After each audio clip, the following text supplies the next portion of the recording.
it's all for play for still. I think so. Do you want to bet against us?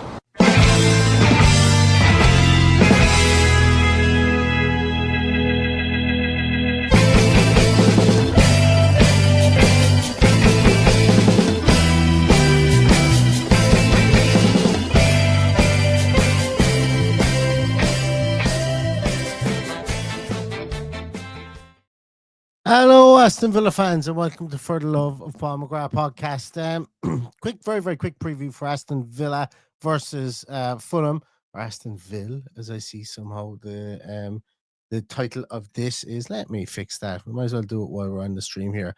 Aston Villa versus Fulham on this this Sunday, 2 p.m. And a game that I'm looking forward to because a win floats all boats, and that win last night has certainly floated my boat with regards to Aston Villa Football Club. As I mentioned previously last night, it wasn't a clean win, it wasn't a perfect win, but a win is a win. And we win again. We win tomorrow or on Sunday, should I say, against Fulham. That drags us up the table. We would still not be in a position to overtake Fulham, who are currently on 2 points. They've had 2 wins, 2 draws, and a loss. So Fulham have had a very good start to the season, and this won't be one to be taken lightly. So Aston Villa will need to be on their toes to beat Fulham. But Aston Villa are playing at home, and they've got some people back. It'll be interesting to see if Emi Martinez is back in goals, or if they go with Bizzo. Bizzard has played pretty well, played really well actually since he's came into the team. Be interesting to see what way that midfield shapes up. If Amadou Onana is back in the squad, are we gone back to full health? Maybe Yuri Tielemans might even be available soon. I would be surprised if Fulham came a bit too early for him. Or I wouldn't be surprised, should I say, if Fulham came a bit too early for him. Will Elliott be in the team? Will Sancho be in the team? Will Morgan Rogers get a reprieve to start at the weekend? There's been so much column inches this morning. There's been so much said on TalkSport and radio stations about the ironic jeering of Rodgers during the game tonight. I think we can all agree that it was, or last night, should I say, I think we can all agree that that's not ideal to do to a player who's low on confidence. And it would be interesting to see. As you guys know, I'm not somebody who's gets on his back or tries. I don't try and get on players' backs. But as I say, his form and his performances need to improve. And the only way he can improve those is improving them in the next game, because he can't go back in time. Also, will Ollie Watkins start up top? Will he give Daniel Mallon another chance? So there's an awful lot to talk about, and I didn't even mention about will Pau Torres keep his place there beside Ezri Konsa. So there's going to be an awful lot that will go on in this over the next few days, and into, I suppose, the selection of the team on Sunday. So there's quite a lot of things there, but the fact that we've got our win out of the way, should I say, hopefully that will raise the equilibrium within the team, the confidence levels within the team, and hopefully we'll be able to bring that into another home game. That's a really important one for me. Having another home game against Fulham, is Villa Park going to be the fortress we want it to be? It needs to start being that at the weekend. Win this game, brings us to 6 points, pulls us back up the league a small little bit, gives us that first win in the league and something to build on as we come into a rather tough and difficult tranche of games that we have coming up with the likes of Spurs and Liverpool and all those still to come in the coming weeks. But Fulham, as I said, won't be any mugs. They'll be well up for this. They seem very well drilled under the manager again this year. He's been a revelation with them since over the last few years with Fulham.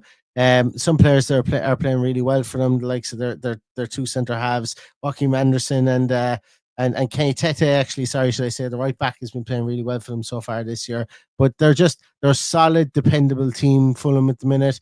They're very structured, they're very organised. They can get the ball from defence to attack pretty quickly.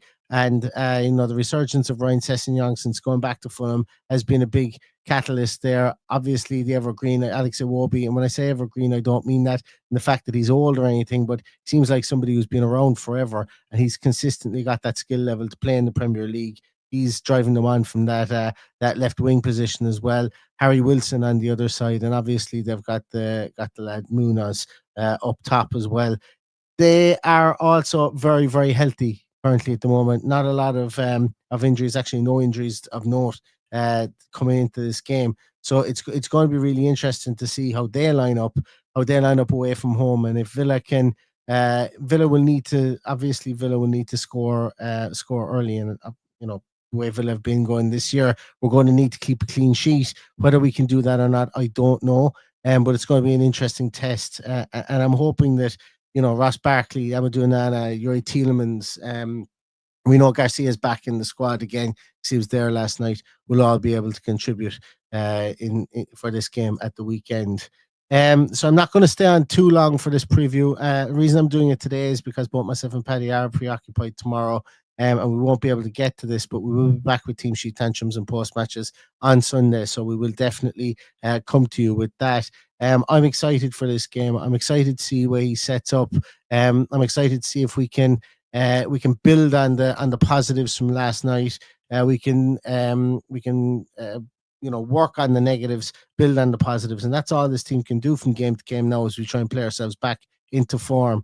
But playing at home is a good thing for Aston Villa to have, because we do seem to have a comfortability of playing at home, and the crowd will get behind the team as well. So I'm looking forward to Sunday at 2 p.m.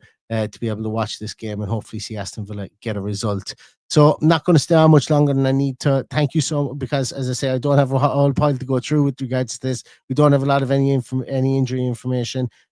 We just really have what we have at the moment, and I'm sure there'll probably be a press conference at some stage.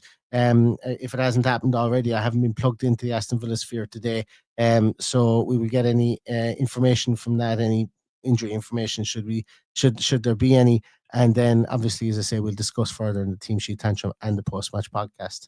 But so Aston Villa versus Fulham this weekend. Hopefully, we're here open for an Aston Villa win, and we'll see you again on Sunday. Stay safe, stay healthy, and all that's left to say is up.